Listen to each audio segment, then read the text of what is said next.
Allahu xhallahu ala ka dashur që gjithë të jenë të gatshme për Ademin alayhis salam. Tash të ndrozur, kur dikush këti pregadit, në fund vjen ti, apo kjo vetë ju provokon në ndërgjegjen e njeriu, domthon tash unë çka do më bëj. Don këti ke bu për mua, këti pas ke servu, këti pas tash unë tash ti ke çdo detyrë. Do që Ademi alayhis salam më kuptoi se e ka një detyrë nga një anë, dhe dyta Ademi alayhis salam mos më u lodh për asgjë përveç në shërbim të detyrës për çka ka kriju Allahu te bareke ve taala. S'ka kuptim me dillin më, s'ka kuptim me hana më, para mënoj çfarë më dhore, s'ka kuptim me për faktin se gjithë janë të ndëlidhura me njërin apo. Kur ai shkon, gjitha shkojnë apo. Prandaj edhe Ibn Qayyim rahimahullah thotë se qëllimi i krijimit të atyre është njëri. E qëllimi i krijimit të njerëzit është Allahu azza wa jalla.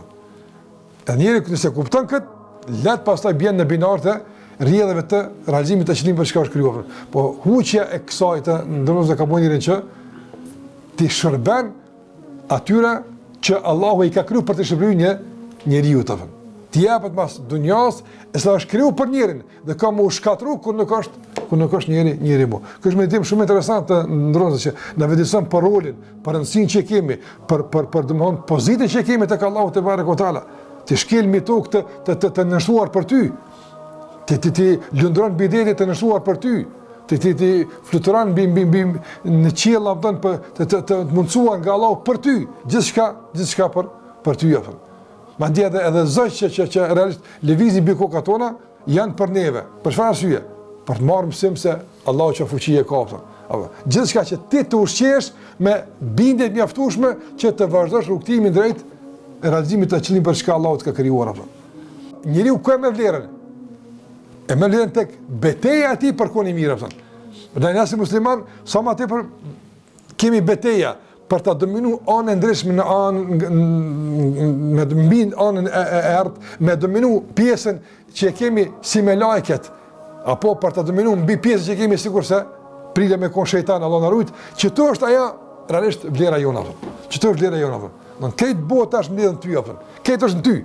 E tash ti ki ai me kon ai sunduesi i botës ki me konkur, kur je sunduesi vetvetes apo. Nuk mundet botë në madhe me e sundu dikush që s'ka mundësi me e sundu vetën e ti. Nuk ka mundësi me e frenu vetën e ti. Nuk ka mundësi me nal vetën e ti. Nuk ka mundësi me e dominu të keqen në vetën e ti. S'ka mundësi me e dominu jashtë.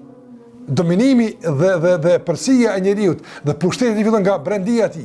Ai që është në gjendje botën e tij, dvogël, miniatur, me dominu, me udhëheq dhe me menaxhu në frymën e udhëzimeve të Allahut xhallahu ala, como qenë i aftë edhe nesër me menaxhu dhe familjen e tij, edhe shoqërinë, edhe botën e përgjithësisht. Për shkak se është i përgatitur që nga bota e vogël me dalë në botën e madhe. Meditim hatashëm i madh i përgatitjes së njerëzve si kuadro, si kapacitet, si potencial për me udhëheq botën me drejtësi në frymën e besimit, në frymën e mendjes, jo në frymën e epshit dhe kënaqësive dhe vezveseve të shejtanit.